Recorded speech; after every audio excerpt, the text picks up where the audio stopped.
La charrue avant les bœufs, un podcast proposé par Édouard Saury et Olivier Boucher.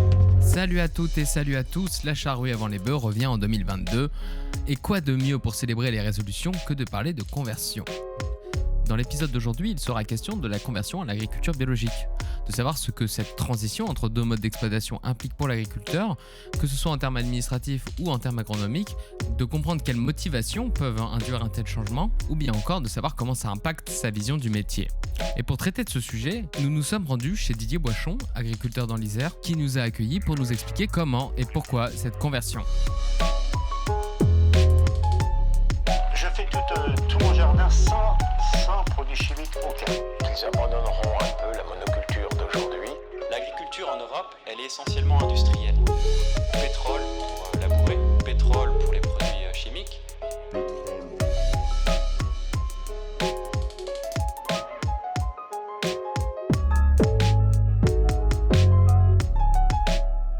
Bonjour Édouard. Salut Olivier. Cette semaine, dans La charrue avant les bœufs, on va revenir à une question pragmatique. Qu'est-ce qui se passe quand on veut passer de l'agriculture conventionnelle à l'agriculture biologique ? Quelles sont les étapes par lesquelles les agriculteurs doivent passer pour cette conversion et à quel point cela change leur métier et leur vision de l'agriculture ? Et pour traiter ce sujet, nous sommes aujourd'hui chez Didier Boichon. Bonjour. Bonjour. Agriculteur en Isère. C'est bien ça. Et tu es en reconversion en agriculture biologique. Est-ce que tu peux te présenter ? Donc Didier Boichon, voilà, je suis agriculteur depuis 20 ans sur la commune de Chauzeau, dans le nord du département de l'Isère. Donc je suis agriculteur céréalier. Bon, j'ai eu de l'élevage autrefois que j'ai arrêté il y a 4 ans. Et aujourd'hui, donc, je fais que des céréales et en conversion donc, en agriculture biologique depuis mai 2020. C'est récent. C'est tout récent, je suis encore tout neuf. Ouais. On aura tout le temps de revenir sur ton exploitation et les choix que tu as pu faire pour cette transition. Mais avant, on aimerait te demander, qu'est-ce qui t'a pris de vouloir passer en bio en fait ? Est-ce qu'il y a eu un déclic à un moment où tu t'es dit, ça y est, je saute le pas ? Ou est-ce que c'était une réflexion que t'as fait un peu mûrir ? Alors, la première réflexion du passage en bio était il y a une bonne dizaine d'années. À l'époque, donc, j'étais éleveur également à côté. J'avais donc un élevage de lapins qui faisait les 2/3 de mon activité sur l'exploitation et un tiers céréales, quoi. Et donc, ce petit atelier de céréales, j'avais 45 hectares à l'époque, je me posais la question de chercher à le valoriser davantage et donc, pourquoi pas, avec une production en agriculture biologique. Donc, j'ai commencé à réfléchir à ceci et rapidement, je me suis rendu compte que j'allais me heurter à un problème d'emploi du temps parce que donc, j'ai toujours été tout seul sur mon exploitation. Et faire cohabiter les contraintes de l'élevage de lapins et les contraintes de l'agriculture bio, en particulier le désherbage mécanique, me posait beaucoup de problèmes. Et je me suis dit qu'à un moment donné, il allait falloir déshabiller Pierre pour habiller Paul, c'est-à-dire que s'occuper des céréales davantage et donc m'occuper moins de l'atelier lapin. Et je rappelle qu'ils faisaient les 2/3 donc, de mes résultats. Donc j'ai pensé que ce n'était pas une bonne stratégie économique et donc j'ai laissé ça de côté. Et bon, quelques années plus tard, j'ai dû arrêter pour des raisons diverses l'activité lapin. J'ai eu l'opportunité de m'agrandir un petit peu en céréales, ce qui m'a permis plus facilement d'arrêter cet atelier lapin. Et donc ressurgit l'idée de passer en bio puisque j'avais plus que la partie céréales et plus les lapins qui me contraignaient au niveau du travail. Voilà un petit peu la réflexion. Et puis également, j'ai envie de dire, l'enjeu sociétal aussi, je dirais aujourd'hui, où la pression se fait de plus en plus grande au niveau des produits phytosanitaires et essayer de ramener un intérêt écologique, je dirais, davantage à mon métier, quoi. Et du coup, entre ce moment où tu te dis, ça y est, j'ai envie de passer en bio, et le moment où tu le fais vraiment, c'est là où il y a cette réflexion, et d'un coup, il y a les étapes administratives. Voilà. Alors, je me permets de reprendre, Ouais. je ne me suis pas dit je passe en bio, je me suis dit je vais réfléchir à la possibilité de passer en bio. Je vais commencer à réfléchir. C'était un petit peu ça. Pour moi, c'était la démarche était vraiment celle-ci, puisque historiquement, j'étais exploitant depuis pratiquement 20 ans. sur une exploitation que j'ai créée un petit peu. J'avais repris d'un cédant qui était double actif, donc j'ai créé un peu l'exploitation quand même pour en tirer mon revenu. Mais c'était pas une exploitation familiale que tu as repris? C'est pas une exploitation, non, je me suis installé hors cadre familial, d'ailleurs, un agriculteur qui arrêtait. Et j'ai créé l'élevage de lapins pour être à plein temps sur l'exploitation. Lui était double actif, quoi. Donc cette exploitation est viable, a toujours été viable. Et je ne voulais pas l'hypothéquer, cette exploitation, en partant sur un nouveau projet, donc changer de production, etc. C'était quand même ma crainte. D'autant plus que, je ne me suis pas présenté complètement, mais je suis divorcé, donc mes seuls revenus pour la famille, c'est l'exploitation agricole. Voilà. Donc, d'autant plus important de ne pas hypothéquer les revenus, quoi. Et donc, l'idée, c'était de se dire, je me donne la possibilité de réfléchir à la possibilité de passer en bio, sans avoir d'idée préconçue au départ. Sans se dire, j'y vais, quoi qu'il arrive, j'y vais, quoi. C'était vraiment cette idée-là. Et j'avais trouvé un thème qui me plaisait bien par une formation donc, de la Chambre d'agriculture de l'Isère, qui était exactement transformer son exploitation en bio, en grande culture. Pourquoi pas? Donc ça correspondait bien à ta démarche. Et le pourquoi pas m'a beaucoup plu. Et c'est de se dire, voilà, pourquoi pas? Donc on va se poser... Et le pourquoi pas était aussi de se permettre de se poser toutes les questions. Voilà, vraiment aller dans l'éventail complet, de se dire quels sont les freins, quels sont les avantages de passer ou pas en bio, quoi. Mais initialement, si dans ta tête, il y avait une prise de risque avec le bio, tu dis un changement de projet, donc potentiellement une prise de risque, une hypothèque de la ferme, qu'est-ce qui quand même faisait que cette hypothèse, elle existait? C'est vraiment cet aspect sociétal que tu décris, ou c'était une recherche d'un meilleur prix pour le blé, ou la première motivation? Pourquoi ça t'intéressait, cette hypothèse? Bonne question. Ou c'est de la curiosité?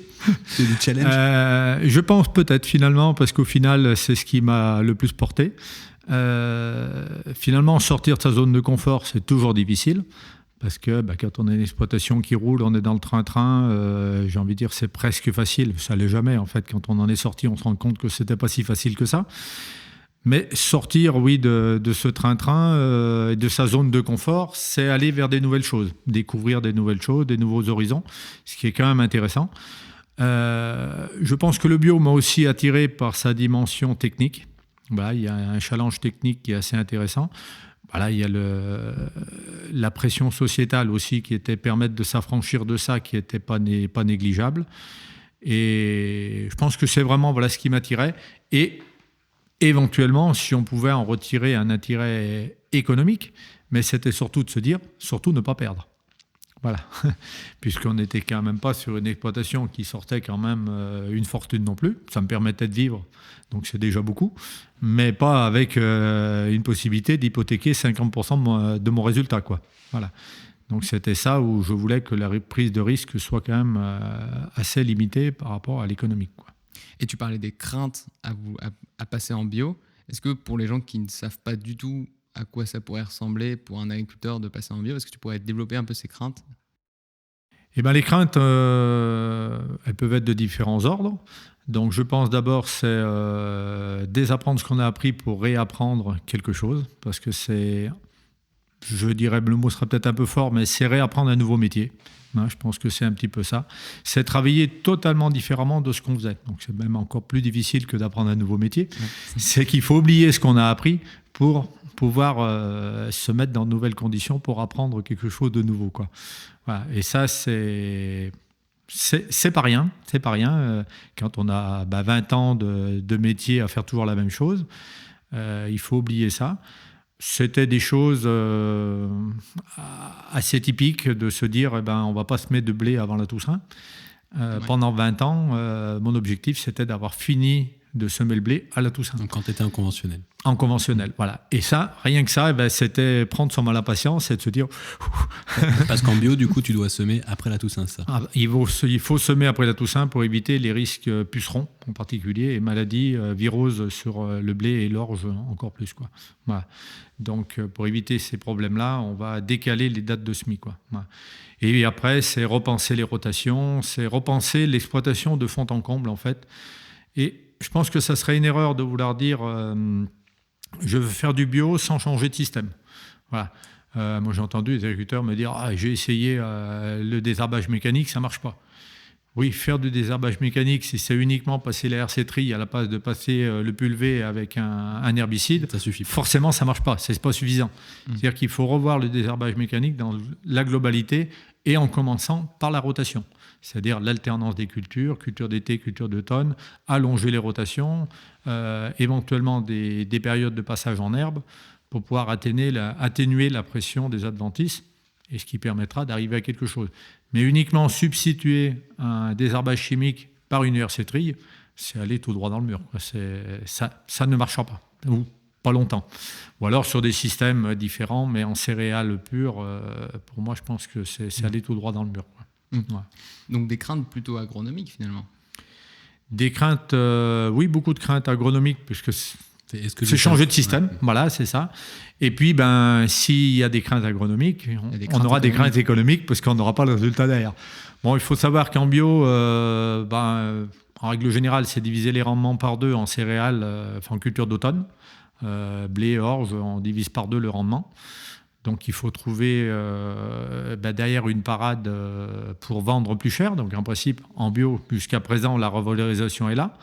Maintenant, il faut pouvoir maîtriser après tout ce qui est adventice et l'azote également pour pouvoir obtenir le rendement de 50% tout de même, parce qu'on peut être au-dessous aussi. Le risque existe aussi. Et c'était surtout la crainte de partir dans quelque chose de nouveau, donc l'inconnu, et de se dire, est-ce que je vais savoir maîtriser le bio comme je maîtrise le conventionnel ? Je pensais à peu près maîtriser le conventionnel, avec ce que j'en connaissais et toutes les aides extérieures que j'avais, quoi. Et du coup, il y a un joli paradoxe pour toi à l'intérieur, c'est qu'à la fois, tu dis il y a une gestion du risque, est-ce que je vais m'en sortir ? Et en même temps, ce qui m'a plu, c'est de me mettre dans l'inconnu et d'avoir à gérer un challenge technique. Oui, je pense qu'à un moment donné, quand on est entrepreneur, parce que je vais me dire qu'un agriculteur est aussi d'abord un entrepreneur, un paysan entrepreneur, c'est faire des nouvelles choses de temps en temps, et c'est bien de pouvoir sortir de sa zone de confort pour aller voir des nouvelles choses, et puis se renouveler, se régénérer, j'ai presque envie de dire. Quand on part sur un nouveau projet, c'est un petit peu ça, quoi.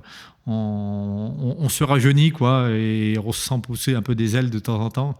Ça fait du bien. J'avais ce parallèle d'agriculteurs qui ont leur fils avec eux, qui arrive derrière, qui est tout jeune, bouillonnant, et qui disent « moi je freine des 4 pieds et lui il pousse ». Et je trouve que, j'ai envie de dire, moi tout seul, en m'étant sorti de ma zone de confort, je me suis poussé tout seul, quoi. Et c'est agréable aussi de pouvoir avancer et de sortir de sa zone où on est dans la routine, quoi. Voilà. On va revenir sur les 2 facteurs limitants. Je mets des guillemets avec les mains, mais on l'entend pas. Ouais. C'est pas très radiophonique. Mais qui sont justement la gestion de l'azote et la gestion des adventices en agriculture biologique. Mais avant ça, je te propose de plutôt parler de l'administratif. Parce qu'il faut se rendre compte que voilà, une conversion à l'agriculture biologique, ça peut être très lourd administrativement. Donc concrètement, c'est quoi les étapes ? Ça commence par quoi ? À partir de quand tu es officiellement en conversion ? Alors, quand on a pris sa décision, donc on reviendra si vous voulez sur ma prise de décision réelle après. Ou tout de suite, oui. Bon, parce que moi la prise de décision a été un peu étrange pour moi. Ma grosse crainte c'était économique, comme on en parlait. Et en fait, la formation donc avec la Chambre d'agriculture m'a amené à réfléchir sur qu'est-ce qui était l'intérêt de mon métier. Quel intérêt j'avais dans ce métier de paysan. Et en fait, je me suis rendu compte que au-delà de gagner ma vie, qui n'était pas un objectif, mais qui est quand même utile dans la vie, c'était l'intérêt technique du métier. Donc, chercher à faire les choses bien, le mieux possible, l'optimum de rendement, et avoir des champs propres, se faire plaisir à travailler, travailler ses champs, au plaisir du métier de paysan et de céréalier, quoi. Et en fait, je me suis rendu compte si j'allais dans le bio, et j'allais passer une étape encore supplémentaire dans cet intérêt technique de travail du sol, d'aller, ce que je disais en aparté, c'était de l'agronomie à portée de main de paysans, c'est-à-dire aller gratter le sol, regarder ce qu'on fait dans le sol, et non plus de l'agronomie d'ingénieur, mais de l'agronomie de paysans, et vraiment ramener ceci sous mes pieds, quoi. et rapporter un challenge en même temps et un intérêt vraiment de travail du sol, le plaisir de travailler le sol. Je faisais un petit peu ce parallèle en disant quand on désherbe avec un pulvérisateur, surtout on ne va pas voir derrière, parce que c'est interdit d'aller voir derrière. Il ne faut surtout pas marcher dans une parcelle traitée. Alors que quand on passe avec une RC-Tri, il faut absolument aller voir derrière pour voir ce qu'on fait. Et on regarde réellement le travail qu'on fait immédiatement. Et ça, c'est une satisfaction vraiment, vraiment belle, quoi. Voilà. Donc c'était un retour à l'agronomie. Retour à l'agronomie, une nouvelle vision agronomique du métier. Voilà. Et donc quand j'ai pris conscience de ça, je me suis dit oui, je pars dans le bio, ayant levé mes craintes économiques aussi, où j'ai vu que j'allais pouvoir maintenir, on va dire, mon revenu, voire peut-être le développer, mais ça l'avenir nous le dira suivant l'évolution des marchés du bio. Et voilà, donc une fois que j'ai eu ce paramètre économique et ce nouveau paramètre technique qui m'a apparu vraiment comme une étincelle, j'ai dit banco, on y va. Quoi. Et du coup, concrètement, à ce moment-là, il se passe quoi ? Qu'est-ce que tu fais ? Donc à ce moment-là, on trouve des partenaires pour s'aider, si possible. Donc moi, c'était la Chambre d'agriculture et la DABio également, la DABio Isère, qui m'ont épaulé dans ces démarches-là.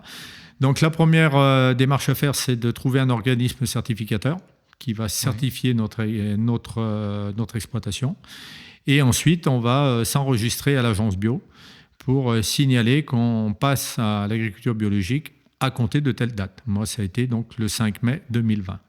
Voilà. D'accord. Et l'organisme certificateur, ils font un contrôle à la ferme ? Ils viennent sur place ? Oui, il y a un contrôle. Alors là, on était en pleine période de confinement. C'est pas très télécontrôle. C'est pas très moderne aujourd'hui de parler de confinement, mais voilà, on était en plein confinement, donc le contrôle a été un petit peu décalé, mais il y a eu le contrôle sur l'exploitation pour contrôler tout ce qui s'était passé depuis le 5 mai. Voilà. C'est-à-dire qu'à compter du 5 mai, il faut que toutes les pratiques soient conformes au cahier des charges de l'agriculture biologique. Voilà. Donc, plus de produits... Local phyto. Si, toujours un local phyto, mais avec des produits bio. Avec du cuivre. Ouais, du cuivre. Voilà, bon, il n'y a plus rien dedans d'ailleurs, mais voilà, il faut quand même l'avoir. Mais plus de produits de synthèse, donc aussi bien au niveau produits de traitement des plantes que d'engrais, quoi. Voilà. Donc c'est principalement ça. Des semences, tout ce qui est semé après le 5 mai, qui soient des semences certifiées bio. Oui, alors pour expliquer aux gens, en fait, des fois, il y a des semences qui sont dites traitées, où on fait un enrobage de semences avec certains produits pour lutter contre certaines maladies ou certains insectes plus tard dans le développement de la plante. Là, en bio, il n'y en a plus. Il y a peu de traitement. On peut avoir un enrobage. Un traitement au vinaigre éventuellement, oui. Pour éviter certaines maladies du blé. Mais plus la maladie sur le grain, pas la maladie de la plante, quoi. Oui. Voilà. C'est pour éviter j'ai mangé le nom du seigle. L'ergot du seigle. Voilà, merci. Excusez-moi. Sur pour éviter l'ergot du seigle. Voilà. Vaut mieux manger le mot que l'ergot. Que l'ergot, tout à fait. Merci. Mais au-delà de le fait que le grain ne soit pas traité, il faut que le grain soit issu d'un producteur qui est certifié en agriculture biologique. Voilà. C'est-à-dire qu'on ne peut pas prendre une céréale conventionnelle non traitée. Voilà. Il faut une céréale bio non traitée, voilà, pour semer. Et du coup, même en conversion, tu dois absolument noter, savoir tout ce que tu fais, toutes tes pratiques pour ce contrôle. Et en fait, tu vas conduire toutes tes cultures comme un agriculteur bio. Mais tes cultures, ce que tu produis, le rendement, la production, c'est pas encore du bio. Et non. Est-ce que tu peux expliquer ça ? Alors, le rendement sera en bio, mais pas la vente. Oui, parce que la période de conversion dure, on dit généralement 3 ans, c'est à peu près autour de 3 ans en céréales. Sur des cultures pérennes, ça va être plus long, sur d'autres cultures, peut-être un peu moins. Là, je n'ai pas tout le tableau en tête. On va rester sur les céréales qui me concernent. Donc, c'est en général 3 ans. Donc, ce qui compte, c'est la date à laquelle on a attaqué la conversion. Donc, il faut, à partir de cette date-là, comme je disais, que toutes les pratiques soient correspondantes au cahier des charges bio. Et par contre, pour ce qui me concerne, moi, mes premières céréales bio seront vendues à la récolte 2023. Tes premiers grains produits valorisés en bio. Valorisés en bio, mes premiers grains de blé, de céréales seront en 2023. Pour les cultures d'été, on redescendra sur l'automne 2022. Voilà. où les premiers maïs seront certifiés bio. Entre-temps, on est en conversion bio. Donc, on appelle ça du C1, du C2, voilà. Donc, le C1, il est travaillé en bio, mais il part en conventionnel. Donc, c'est-à-dire le prix est en conventionnel. Le prix est en conventionnel, et puis ça part dans le tas du conventionnel. Quand on est en C2, la céréale est mise séparément, donc elle est séparée.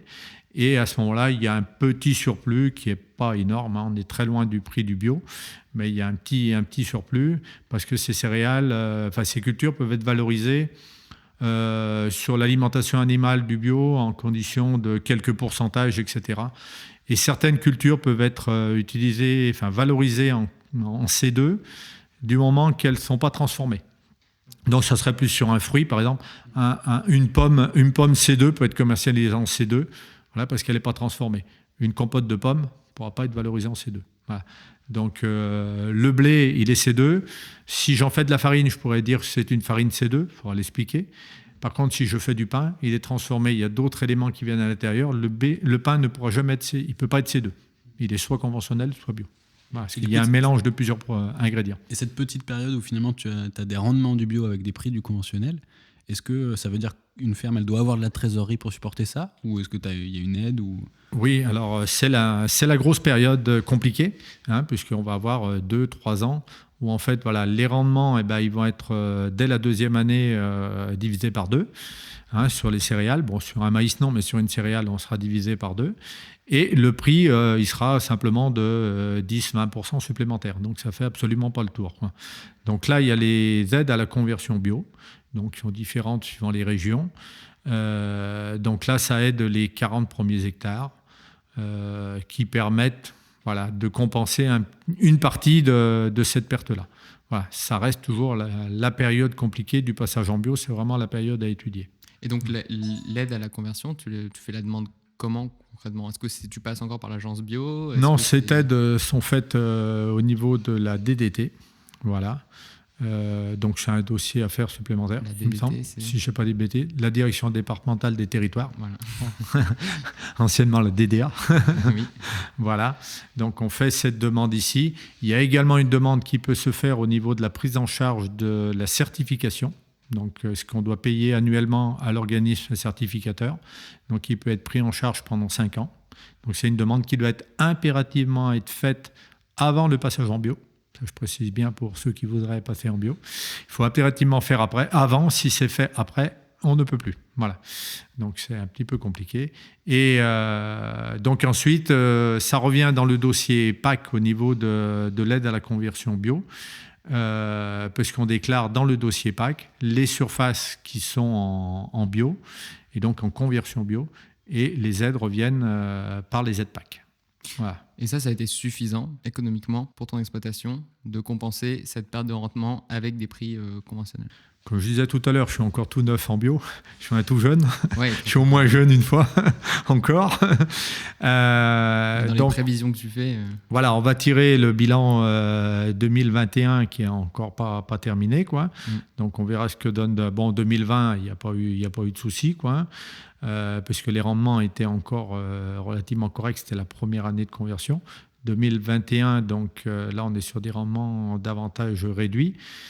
Donc on fera le bilan. Je pense que oui, on devrait y arriver à peu près à quelque chose près. Bon, après, voilà, c'était prévu dans les objectifs. Donc on verra si on y est ou pas, quoi. Et ensuite, après 2022, donc j'ai une partie des cultures, les cultures d'été, donc ce qu'on appelle culture d'été, ce qui est semé au printemps, donc maïs, tournesol, un petit peu de soja chez moi. Eux seront en bio, donc permettront de récupérer un petit peu de valorisation, ce qui ne sera pas le cas sur les céréales, où on attendra 2023 pour avoir la totalité en bio, quoi. Voilà. C'est un peu la période de conversion qui est la période un peu compliquée, quoi. Et cette démarche administrative, tu l'as trouvée lourde ou pas? C'est une question que j'ai envie de poser. Est-ce que c'est des gros dossiers où on toujours trop rien, pour un paysan? Non, c'est pas tout de même un gros dossier. C'est surtout au début où on ne sait pas où s'adresser, quoi. Voilà. Donc c'est bien d'être épaulé. Voilà, la Chambre d'agriculture, la DABIO m'a épaulé pour me dire tu fais telle démarche à tel moment, etc. La formation a aidé également pour ça, parce qu'on avait déjà pu en parler de quelle démarche il fallait faire à quel moment.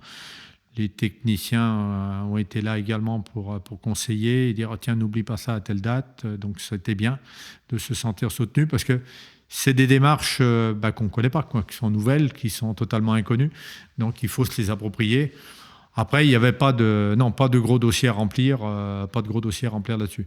Après, c'est plus sur les aides à l'équipement, parce qu'on y viendra peut-être, mais bon, on peut. Souvent, ça nécessite aussi des investissements en matériel pour le désherbage mécanique et autres. Et là, il y a des aides sur le matériel. Donc là où il y a des dossiers un peu plus compliqués à déposer, mais bon, comme toute demande d'aide, comme pour les demandes d'aide bâtiment ou choses comme ça, c'est à peu près les mêmes styles de dossiers. Donc à chaque fois, c'est des dossiers lourds, mais qui ne sont pas négligeables à faire, quoi. Ça peut valoir le coup. Allons-y gaiement. Didier, tu parles de l'équipement concrètement. Voilà, tu approches petit à petit du stade de l'agriculteur bio parfait qui a réussi toute sa conversion. Qu'est-ce qui change dans ton exploitation ? On t'a dit que tu devais repenser tout un système. Là, tu parles de l'équipement. En gros, c'est quoi tous les facteurs que tu as dû repenser ? Est-ce que tu as changé des cultures ? C'est quoi tes nouvelles machines ? Voilà, qu'est-ce qui fait que tu n'es plus un conventionnel, tu es un bio ? C'est quoi sur la ferme ? Je ne sais pas si je le suis, mais on essaye. C'est un vaste dossier. Il y a beaucoup de choses qui changent, comme on disait. Donc au niveau agronomique, voilà, les gros changements, c'est on va changer les rotations, allonger la rotation. Pourquoi c'est quoi le but ? Donc le but, c'est de diversifier les cultures pour éviter les pressions adventices. Voilà. D'accord. Donc déjà, la monoculture en bio, c'est interdit. Bon, moi, j'en avais pas sur mon exploitation parce que j'ai pas d'irrigation. Donc je tourne avec déjà pas mal de cultures d'automne quand même. Donc je n'avais pas de monoculture, mais la monoculture, par essence, est interdite en bio. On peut faire uniquement 2 cultures identiques 2 années de suite. Voilà, donc maïs, après, il faut forcément mettre autre chose derrière. Ou blé, si on veut, ça va être plus compliqué encore en bio.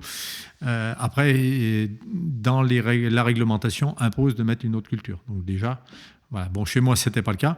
L'intérêt d'augmenter la rotation, c'est qu'on va alterner davantage les cultures été-automne. Différentes cultures qui vont avoir des intérêts agronomiques différents et qui vont pouvoir réduire l'impact des adventices. Plus on va changer les cultures, plus on va réduire. Et puis, de temps en temps, devoir passer sur une prairie. Alors chez moi, la prairie, c'est de la luzerne, avec un accord avec un agriculteur qui m'achète une partie de la luzerne. Il y a une partie de la luzerne qui va rester sur le champ, qui est broyée, pour amender les sols, mais surtout pour faire baisser la pression des adventices par ce passage de 2-3 années en prairie temporaire. Voilà. Donc c'est cette réflexion-là. Alors il y a une réflexion qui est double. Il y a la réflexion de la rotation pendant la conversion et la rotation une fois passée en bio. Voilà. Puisque certaines cultures peuvent être intéressées en bio, n'ont aucun intérêt en conversion. Tel par exemple le colza. Faire un colza en C2, il n'a pratiquement pas de valorisation en C2. Et on va se prendre toutes les difficultés énormes par rapport aux insectes, etc. sur le colza. Donc, il n'y a pas d'intérêt. Donc, quand tu dis pas de valorisation, c'est qu'il n'y a pas le prix du bio, mais par contre, tu as toutes les contraintes agronomiques de gestion du colza en bio. Voilà. Donc, un colza bio, il est à peu près à... Bon, pas cette année, vu les cours des colzas cette année. Mais si on parle d'il y a 2 ans, le colza bio était à 3 fois le prix du colza. Donc, il peut avoir un intérêt. Mais si on ne le valorise pas, il va être compliqué. Donc moi, j'ai supprimé le colza pendant ma période de conversion. J'y reviendrai une fois en bio, quoi. Voilà. Donc c'est un petit peu ça. Donc pendant cette conversion, on essaie de s'adapter au mieux pour faire comme on peut. Et ensuite, voilà, c'est allonger les rotations. Donc c'est faire des rotations différentes un peu suivant les sols. Pour essayer d'optimiser les choses tout en restant agronomiquement raisonnable. Et allonger les cultures, donc peut-être rajouter des cultures style pois chiches, lentilles, donc des cultures qui vont ramener un petit peu d'azote à nos parcelles. Qui sont des légumineuses. Voilà, merci, des légumineuses. Donc ils auront cet intérêt-là. Du soja aussi que je ne faisais pas en conventionnel parce qu'en irriguant pas, c'était trop risqué. En bio, le risque est toujours présent, mais vu qu'on a une revalorisation supplémentaire, ça peut se tenter. Le risque, ouais. Et puis surtout, on ne va pas amener d'azote sur un soja. Donc, c'est déjà une belle économie qui va se faire en bio, vu le prix de l'azote bio, quoi. Tu as Ouais. besoin de l'inoculer ou pas, le soja? Bonne question, je ne sais pas. Je pense que oui. Je pense que oui, on doit pouvoir l'inoculer en bio. Voilà. Je n'en ai encore pas semé, donc je me suis encore pas posé cette question-là. Chaque chose en son temps. C'est compliqué techniquement de se lancer, par exemple, dans la culture de la lentille et du pois chiche, qui sont quand même... en termes de gestion, ça n'a rien à voir avec les cultures que tu as habituellement. Est-ce que c'est compliqué de se mettre là-dedans? Oui, quand on est agriculteur, on est un petit peu habitué à se lancer dans de nouvelles cultures. Voilà, on fait des cultures historiques. Après, on a eu semé du millet, on a eu semé du chanvre. Voilà, on a fait un petit peu des années de temps en temps, une année ci, une année ça. Voilà, on a eu fait différentes choses. Bon, ça reste une culture. Je n'ai pas étudié encore tout le truc. Je crois que le pois chiche, oui, est assez compliqué. Apparemment, la lentille resterait un peu plus simple. Bon. Peut-être que les producteurs vont grasser des dents. Mais voilà, j'ai tout à apprendre. Je ne connais pas après. Bon, quand on est agriculteur, je pense qu'on devrait arriver à cultiver ces plantes-là quand même, quoi. On va apprendre, bien sûr. On ne sera pas performant dès la première année, mais ce n'est pas quelque chose qui pose trop de problèmes à tous les paysans, parfois, de vouloir se lancer dans une nouvelle culture quand on fait déjà des cultures, quoi. Donc là, on a parlé un peu des adventices et je vais rebondir sur le deuxième facteur limitant qui est l'azote. Parce qu'on dit souvent en bio qu'on ne nourrit pas la plante, mais on nourrit le sol qui va nourrir la plante. Pour expliquer ça, c'est qu'en conventionnel, on utilise quelque chose qui s'appelle l'azote minéral, qui est une forme d'azote qui est tout de suite disponible pour la plante. Quand on est en bio, on doit amender avec de l'azote organique. Et là, elle doit passer par la vie du sol, entre guillemets, en montrant un petit pass sanitaire. Et là, le sol lui dit, c'est bon, tu rentres dans la plante ou pas? Donc, comment on fait pour ramener de l'azote dans les systèmes en bio, vu que est-ce que ça faisait partie de tes craintes? Et surtout, il faut préciser que cet azote organique coûte beaucoup plus cher que l'azote minéral. Bien sûr. Oui. Elle coûte plus cher au départ, elle coûte plus cher à mettre en œuvre. C'est qu'il est beaucoup plus onéreux d'épandre un fumier ou un quelconque engrais organique que d'épandre de l'ammonitrate, quoi. Où on passe un grade de largeur, c'est beaucoup plus efficace, quoi. Donc oui, les risques sont multiples. Et effectivement, la photo est bonne de dire qu'on va nourrir le sol plutôt que de nourrir la plante. Effectivement, quand on est en conventionnel, on va mettre l'engrais qu'on a besoin pour nourrir la plante à l'instant T et l'année N. Sur le bio, on va plutôt réfléchir sur une rotation complète. Donc c'est quasiment sur la rotation qu'on va réfléchir les apports d'engrais. Et on va réfléchir sur le plus long terme, d'où l'intérêt d'amplifier des cultures intermédiaires. Donc SIPAN ou pas, cultures intermédiaires qui vont rester tout l'hiver, ou entre deux cultures, ou voire en couvert de culture, sous couvert. Donc là, c'est l'idée, c'est les trèfles, de semer sous couvert de céréales pour avoir un trèfle qui va se développer à la fin de la culture de notre céréale, pour conserver ce trèfle durant l'été. Le trèfle est une plante donc, qui va capter l'azote de l'air. Encore une légumineuse. Voilà, merci. C'est la spécificité des légumineuses, enfin un petit point. Ouais. L'irrigation, donc il y a une symbiose avec une bactérie, une nitrobactère si je ne me trompe pas. Olivier, tu confirmes? Dans les racines. Dans les racines, et ça fait des petites boules. D'ailleurs, si vous êtes chez vous et que vous voyez les trèfles soulever les racines, vous allez voir des petites boules qui s'appellent des nodosités. Et ce complexe symbiotique permet de fixer l'azote de l'air. Donc, de l'azote gratos. Voilà pourquoi Didier met des légumineuses partout, c'est pour aller chercher de l'azote. Donc là, tu utilises un trèfle que tu sèmes sous le blé, c'est-à-dire qu'il pousse en même temps, dans l'idée qu'il reste sur la parcelle une fois que tu as récolté le blé, c'est ça? Voilà, donc on sème le blé, on va dire, à l'automne, au mois de novembre, et on va venir semer ces trèfles sortis d'hiver, donc mars-avril à peu près, quoi, de manière à ce qu'ils commencent à s'implanter tant qu'il entend un petit peu de lumière, avant que le blé couvre complètement. Et lorsqu'on moissonne, au mois de juin, juillet, le trèfle est juste dessous et il va profiter de la lumière une fois qu'on a moissonné pour venir pousser et récupérer cet azote de l'air.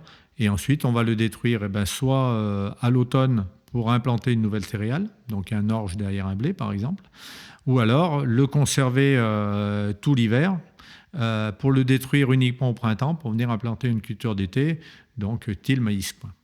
Voilà. Mais quand tu dis détruire, ce qui est intéressant, c'est qu'en fait, tu vas détruire la culture, notamment par un labour, par exemple, mais toute la production de la culture, la biomasse, tu la sors pas de la parcelle, ça reste dans le sol, dans la parcelle, et donc c'est là, ça va se dégrader et apporter cet azote. C'est pas comme les autres cultures où tu exportes, c'est-à-dire que tu sors de la parcelle la matière végétale. Voilà, c'est pour ça qu'on parle souvent de culture intermédiaire et non pas de culture, quoi. Culture intermédiaire, donc, et un couvert végétal. Plante de service, couverts végétaux. Voilà. Donc le but, c'est surtout de ne pas exporter cette matière organique, donc la tige, même si l'azote est quand même aussi dans le sol avec les nodosités, on a quand même les parcelles aériennes, enfin la partie aérienne, qui est quand même riche en azote et en matière organique, donc il est intéressant de faire des composés dans le sol. Pour ceci, après différents systèmes, soit on va broyer si c'est assez haut, ou alors le détruire directement avec un outil mécanique, ou alors, moi j'ai opté depuis l'année passée à faire des destructions par mouton. Voilà, c'est-à-dire simplement par un troupeau de moutons. Donc qui n'est pas à toi. Qui n'est pas à moi. Donc c'est un accord avec un autre éleveur qui fait de la transhumance, qui n'est pas très loin de chez moi, et qui amène ses moutons pour l'hiver et qui vient faire pâturer ses moutons sur la parcelle. Donc on a des photos, vous pouvez retrouver sur le site de l'exploitation d'ailleurs, et des moutons. On mettra en description. Voilà, les moutons qui pâturent le blé, l'orge et les couverts végétaux. Voilà. Donc, l'avantage, c'est que ces moutons... Ça repousse après. Voilà, les moutons sont nourris par ces couverts et ces cultures. Et moi, ça me permet de détruire mes couverts, j'ai envie de dire gratuitement, parce que je n'ai pas à me prendre mon tracteur et mon GNR, le carburant en l'occurrence. Donc, c'est gagnant-gagnant. Voilà, pour tout le monde.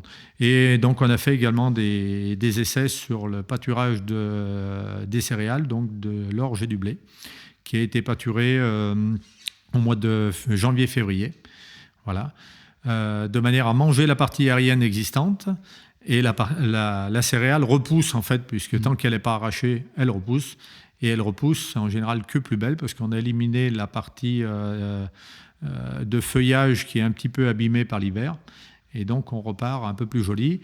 Et ce que les moutons ont mangé, ils l'ont restitué par leur crotte. Voilà. Alors là, pour les gens qui nous écoutent, on est chez Didier, qui est un agriculteur un peu fou. Vous n'allez pas retrouver ça dans beaucoup de parcelles aujourd'hui, des moutons qui vont brouter la culture. Mais voilà, c'est tout l'intérêt, c'est que toi, tu as des retours extrêmement positifs et des bonnes surprises avec ça. Ouais, alors c'est encore tout neuf, parce que c'est la deuxième année qu'on va le mettre en œuvre seulement chez moi. Alors, c'est des pratiques qui se faisaient beaucoup autrefois. Les gens avaient des animaux chez eux, ils profitaient de l'hiver pour faire pâturer leurs céréales qui repartaient ensuite. Et moi, j'ai découvert ceci dans l'actualité en visitant une exploitation donc, il y a 3 ans maintenant.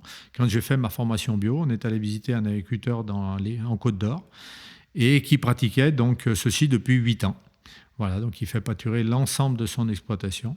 Et c'est là qu'est née l'idée de reproduire ça chez moi. Donc je ne vous cache pas que l'hiver passé, quand les moutons sont arrivés dans les céréales, mes collègues m'ont pris pour fou. Ils me l'ont même dit ouvertement. Mais peut-être que le voisinage était content, ils ont vu des moutons. Mais par contre, voilà, ça créait un bel attrait. Les gens venaient visiter les moutons, voir les patous en même temps, qui donnaient de la voix, bien sûr, quoi. Ah oui. Et ça a été une belle attraction au village de venir voir les moutons, parce qu'il y a longtemps qu'on n'avait pas vu, il n'y en a peut-être jamais eu, des moutons dans la plaine de Choseau, quoi. Et donc Didier, quand même, puisque l'heure avance, il faut quand même que tu nous parles d'une spécificité du bio. Tu as parlé de l'équipement. C'est-à-dire que là, on a compris, il y a les cultures, il y a l'allongement des rotations, pour gérer les adventices notamment, on alterne les cultures, il y a la question de l'azote, donc on va se servir de l'azote organique, des capacités des légumineuses pour aller chercher l'azote atmosphérique.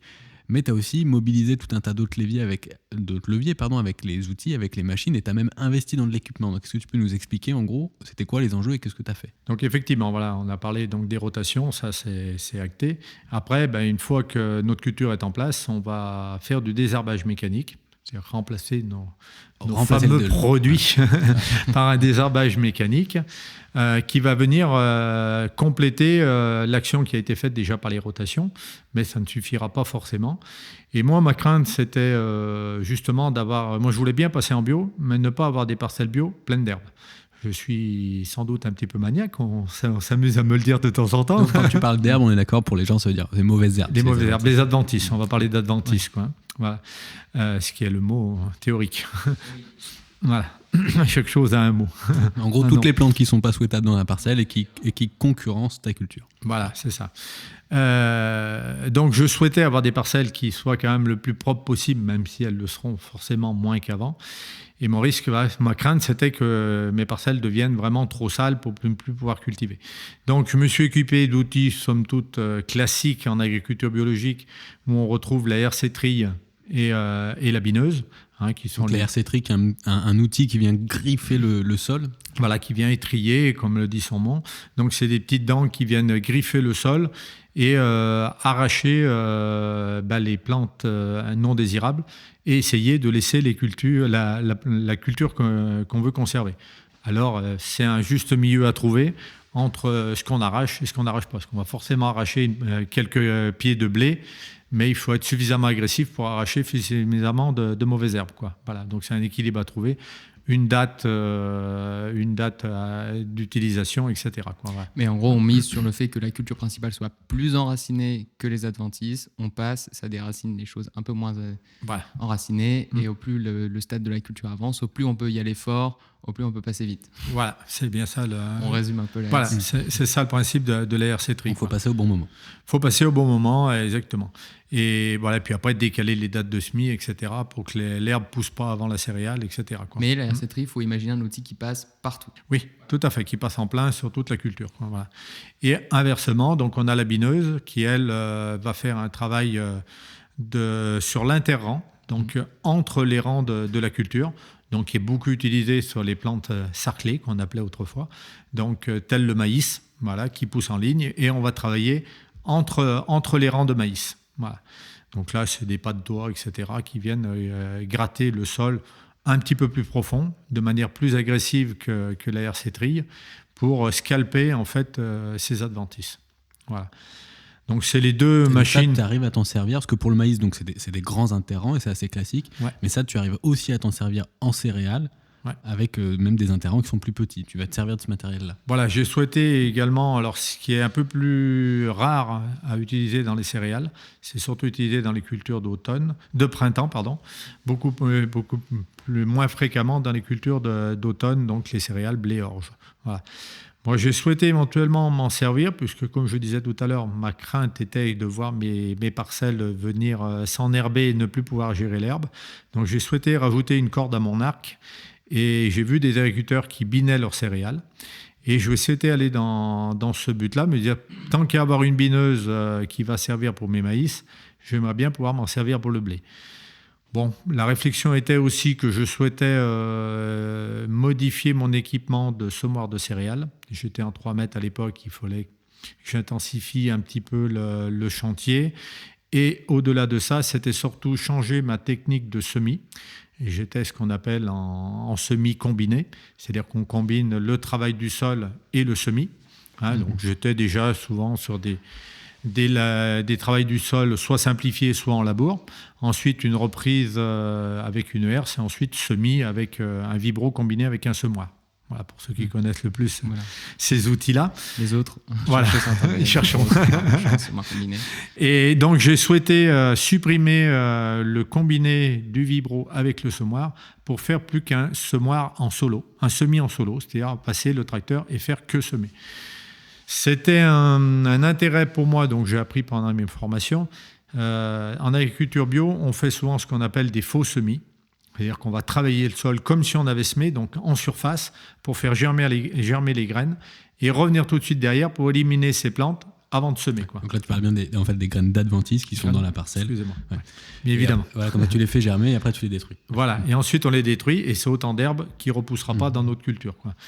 Et le but de ce faux semis, c'est de travailler de moins en moins profond pour venir travailler un faux semis idéal 2-3 cm, quoi. Voilà. Et quand on revient ensuite pour semer en semis combiné, on veut effacer les traces de roue, on va gratter facilement entre 5 et 10 cm. Quoi. Et en fait, on perd tout l'intérêt de notre faux semis qu'on a fait sur les 3 premiers centimètres, parce qu'on va ressortir des graines d'adventices qui sont au-dessous et qu'on va revenir, parce qu'on a gratté jusqu'à presque 10 cm, et on va remonter des graines. Donc le faux semis, à ce moment-là, plus d'intérêt. Donc j'ai dit, on va travailler différemment, travailler avec un vibro au préalable, faire des faux semis, soit au vibro, soit avec les RC-trilles aussi. La fameuse RC-trille qui permet de désherber, permet aussi de gratter en surface. Et ensuite, donc, ne plus gratter le sol pour semer, donc juste poser les graines. Voilà.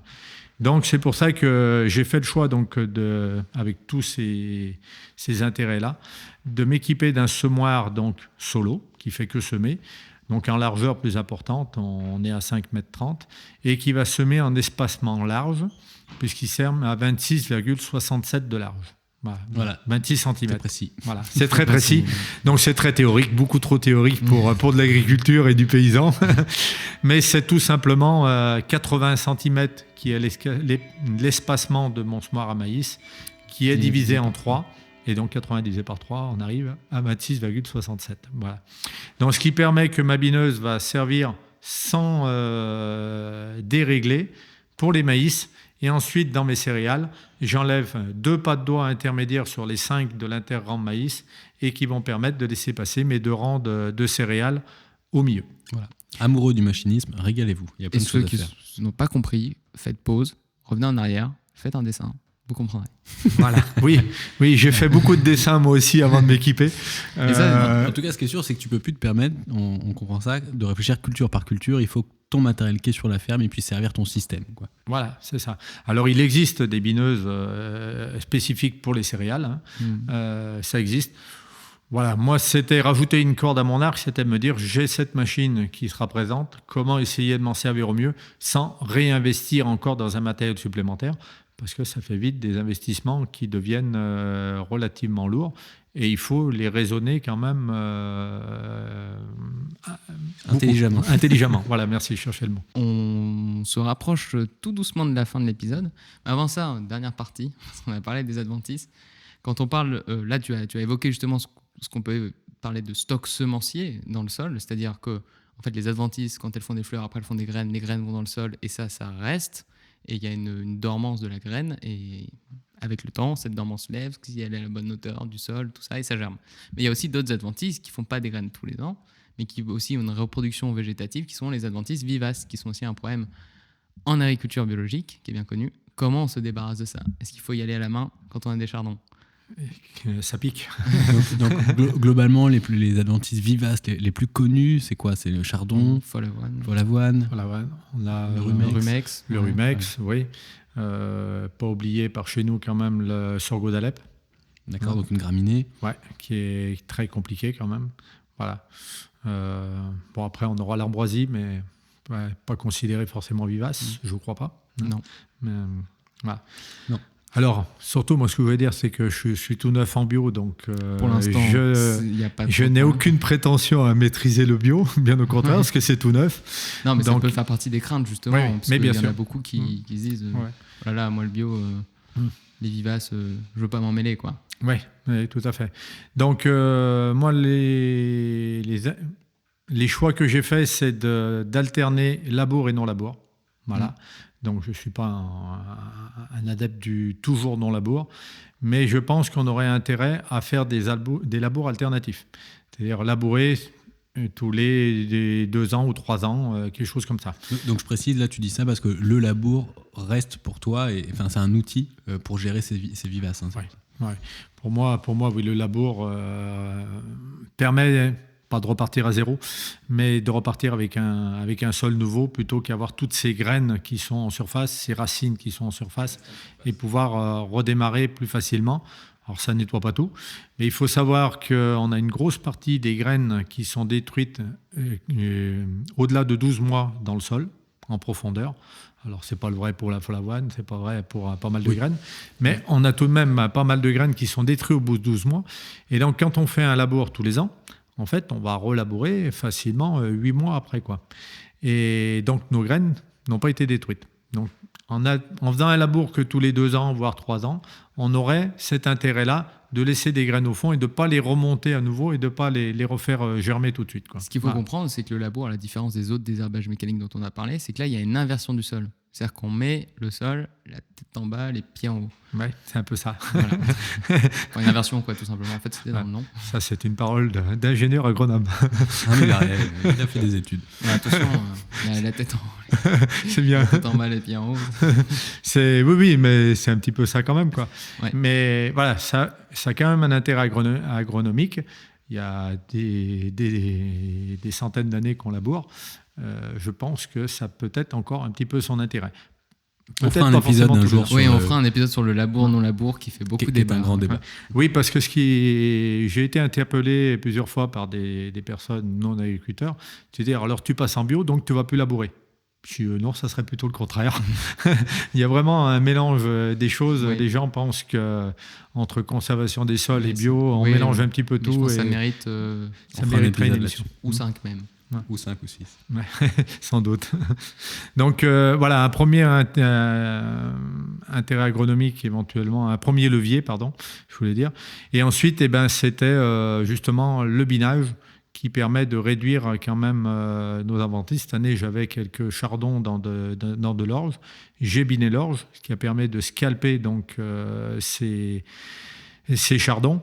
Et ça les a pas tués, hein, ils sont repartis parce que je les avais juste coupés, donc ça repousse de ses racines, quoi.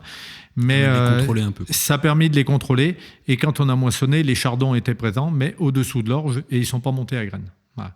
Donc après, il y a aussi d'autres techniques qui permettent d'éviter la montée à graines, qui est l'essaimage. Donc pour l'instant, je suis pas équipé encore d'essimeuses. J'en ai encore pas eu besoin, on va dire, pour la première année. Mais c'est des choses qui peuvent être intéressantes, où on va couper la tête des adventices au-dessus de la culture pour éviter que ces adventices montent à graines. Donc, c'est pas merveilleux, parce que toutes celles qui vont grainer au-dessous, elles seront toujours là. Mais ça va au moins limiter déjà toutes celles qui sont au-dessus, quoi. Voilà. Donc, une stratégie pour gérer les vivaces. En tout cas, un début. Un début. Une fois qu'on a récolté le blé, est-ce qu'on le vend en grains? Est-ce qu'on le vend en farine? Est-ce qu'on le vend en pain? Je sais que c'est une question qui t'intéresse particulièrement, vu que tu as prévu de faire un... Enfin, tu as déjà installé d'ailleurs un moulin? J'ai installé un moulin, oui, depuis peu. Voilà, la réflexion chez moi, donc c'était, quand je suis passé en bio, c'était de conserver l'exploitation comme elle est, sauf en bio, mais la commercialisation toujours par la coopérative. Je n'avais pas prévu du tout de changer là-dessus, parce que j'étais tout seul sur mon exploitation. Et par contre, ça fait germer une petite vocation à mon amie, donc Karine, qui souhaitait faire une reconversion professionnelle. Et en discutant, je lui ai dit, tiens, je possède moi maintenant du blé qui va être bio, donc un beau produit, peut-être qu'on pourrait regarder à transformer ce produit-là. Donc l'idée est née comme ça, et de se dire, plutôt que de vendre du blé, on pourrait peut-être vendre de la farine bio, quoi. Voilà. Donc on a réfléchi à tout ça, on est allé visiter pas mal d'agriculteurs meuniers, voilà, on les appelle comme ça, pour voir, et on s'est dit, oui, c'est chouette, on va se lancer là-dedans. Et lors de nos pérégrinations, on a également eu l'occasion de rencontrer, d'ailleurs, je remercie si ces gens écoutent, tous ces gens qui nous ont reçus.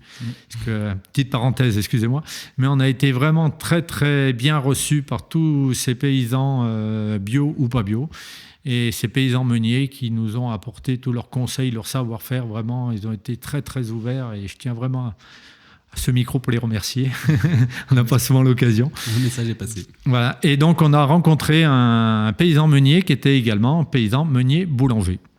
Voilà, donc on a discuté avec cette dame, avec Odile pour la citer, et qui a dit à mon ami, écoute, si la boulangerie t'intéresse, viens un jour faire du pain et tu verras comment ça se passe, quoi.